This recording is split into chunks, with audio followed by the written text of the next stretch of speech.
Hello friends, நம்ம இன்னைக்கு வீட்டிலேயே ஈஸியான முறையில் பிரியாணி செய்கிறது எப்படின்னு பார்க்க போகிறோம். இதுக்கு தேவையான பொருட்கள் பட்டை எல்லாமே கொஞ்சம் கொஞ்சம் தான் எடுத்திருக்கேன். பட்டை, ஜீரகம் 1 ஸ்பூன். நீங்கள் ஜீரகம் 1 ஸ்பூன் எடுத்திங்கன்னா பெருஞ்சீரகம் வந்து 2 ஸ்பூன் எடுக்கணும். கொஞ்சம் ஏலக்காய் எடுத்துக்கோங்க, கொஞ்சம் கிராம்பு, கொஞ்சம் நல்ல மிளகு, இது வந்து ஜாதிக்காய். ஜாதிக்காய் சின்ன துண்டு எடுத்திருக்கேன். நீங்கள் வந்து ஜாதி பத்திரியும் எடுத்துக்கலாம், ஆனால் நான் ஜாதிக்காய் எடுத்திருக்கேன். அன்னாசி பூ இருக்குது. இது வந்து நம்ம வந்து 1.5 கிலோ பிரியாணிக்கு நம்ம ரெடி பண்ணது. 1.5 கிலோ அரிசி, 1.5 கிலோ சிக்கன்.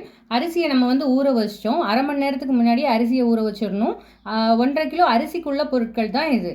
ஃப்ரெண்ட்ஸ், இப்போ பார்த்தீங்கன்னா நம்ம வந்து பூண்டு எடுத்திருக்கோம். பூண்டு வந்து நம்ம வந்து 50 கிராம் எடுத்திருக்கோம். அதே மாதிரி நம்ம வந்து பெரிய வெங்காயம் எடுத்திருக்கோம். பெரிய வெங்காயம் ஒரு 250 கிராம் எடுத்திருக்கோம்.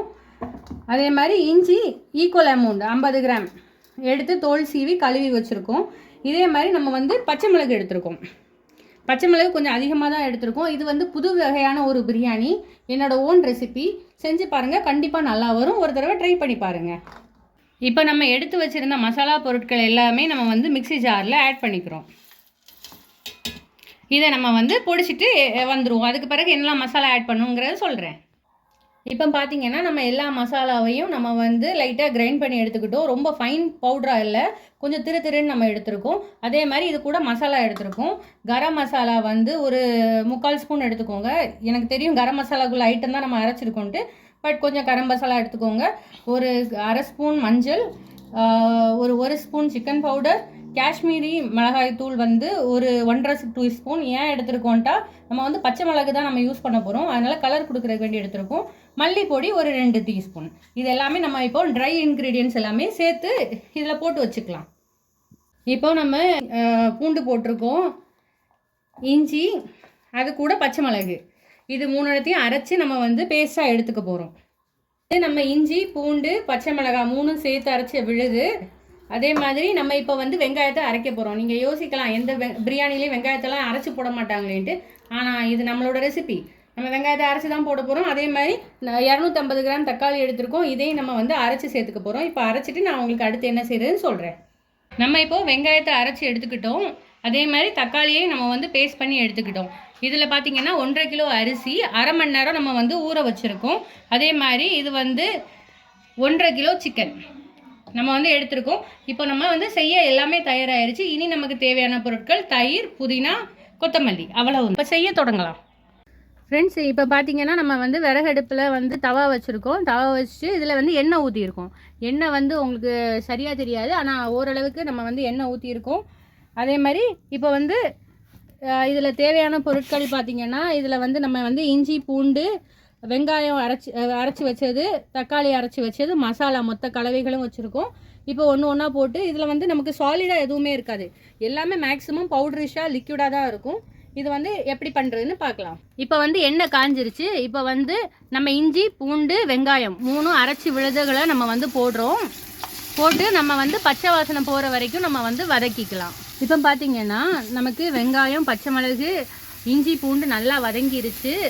நமக்கு அடியும் பிடிக்கல. நீங்கள் இதில் மாதிரி விறகடுப்பில் வைக்கிறீங்கன்னா அடி பிடிக்காமல் நீங்கள் வந்து பார்த்துக்கோங்க.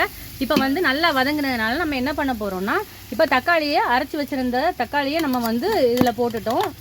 இப்போ தக்காளியும் நல்லா வதங்கின உடனே நம்ம என்ன பண்ண போகிறோம், இந்த மசாலா கலவை, இங்கே வச்சுருக்க மசாலா கலவையை நம்ம அப்படியே போட்டு வதக்க போகிறோம். இப்போ தக்காளி, வெங்காயம் நல்லா வதங்கிருச்சு. வெங்காயம் நல்லா வதங்கி எண்ணெய் விட்டுருச்சு பாருங்கள், எண்ணெய் தனியாக இருக்குது. இப்போது இந்த நிலைமையில் நம்ம என்ன பண்ணோம்னா, நம்ம எடுத்து வச்சுருந்த மசாலா கலவையை போட்டு நல்லா கிண்டணும். இப்படி எல்லா இடமும் சேர்கிற மாதிரி அடிப்பிடிக்காமல் நல்லா கிண்டி விடுங்க. இந்த பச்சை ஸ்மெல் போனோடனே நம்ம சிக்கன் போட்டுடலாம். இப்போ நம்ம வந்து உப்பு போட்டுடலாம்.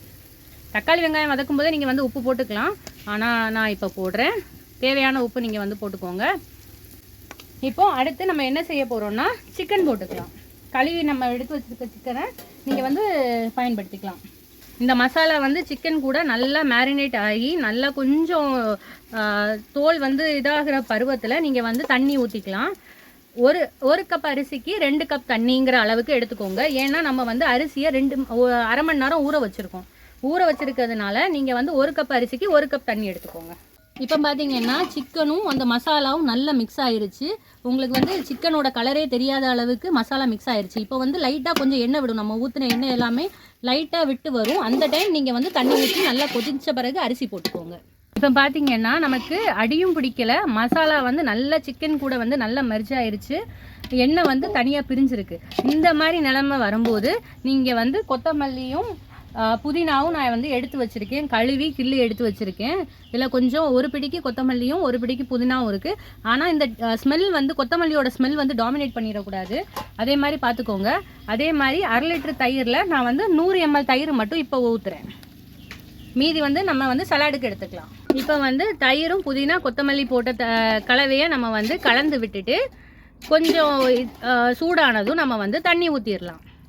இப்போ பார்த்தீங்கன்னா நம்ம வந்து தண்ணி எடுத்திருக்கோம். தண்ணி வந்து என்ன அளவு எடுத்திருக்கோம்னா, அரிசி எந்த அளவோ அதில் 1 கப் அரிசினா நம்ம வந்து 2 கப் தண்ணி எடுத்திருக்கோம்.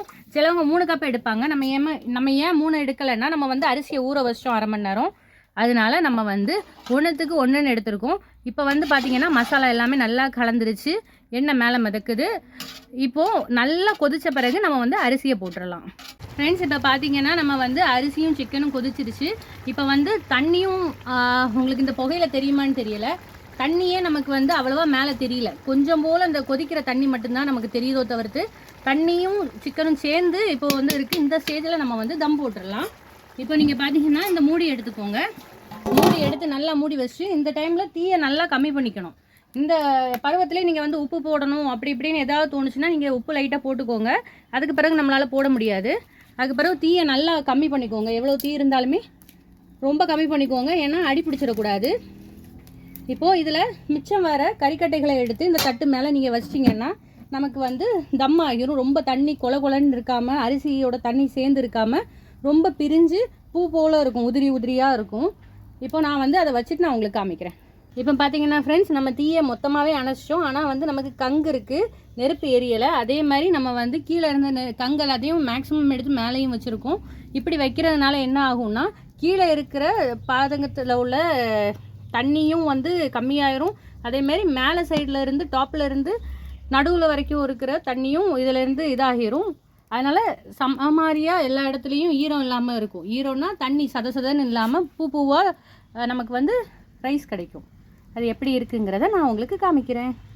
பார்த்திங்கன்னா நம்ம வந்து தம் வச்சு கரெக்டாக ஒரு 20 நிமிஷம் ஆகுது. அதனால் நம்ம இப்போ வந்து திறந்து பார்க்கலாம் எப்படி இருக்குன்ட்டு.